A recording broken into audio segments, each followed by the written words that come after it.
And as we got tied up safely that night, I didn't want to go to the party that's there every night. I'd recently given my heart to the Lord and gotten free of the addictions.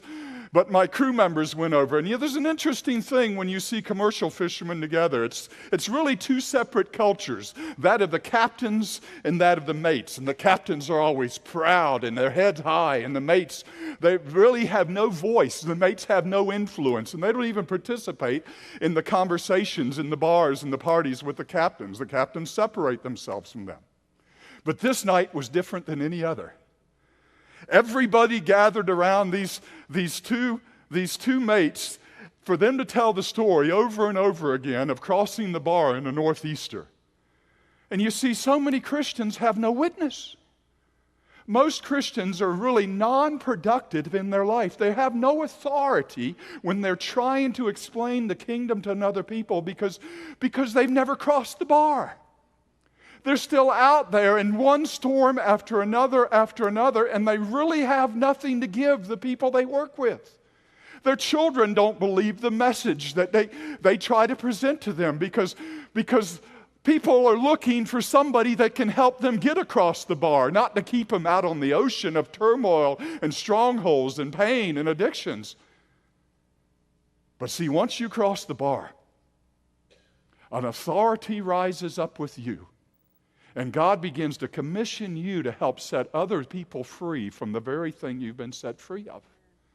And so we began in our last session looking at the 4 principles really to crossing the bar, 4 principles of healing in our life. As we looked at strongholds and we began to break free of them, and we saw in our last session, principle 1, number 1, was the principle of confession of sin, or literally taking ownership for the issues in our life. And I can't go back there. We need to go right on because of time. The principle number 2. Because principle number 2, we've said that walking out our freedom is not acts performed, it is an attitude of the heart. And principle number 2 is embracing a heart attitude of repentance. In Matthew 3:8, it speaks about bringing forth fruit in keeping with repentance. And see, the whole word repentance is really all about action. It's not emotions. Repentance is not tears. The word repentance is about being so grieved at the wounding and grief that our attitudes, our actions, our strongholds have brought others. Now, with God's help, we will do whatever we can to bring healing to another person. I'm sitting in our family room that had a weight bench in it in a house we lived in about 10 years ago.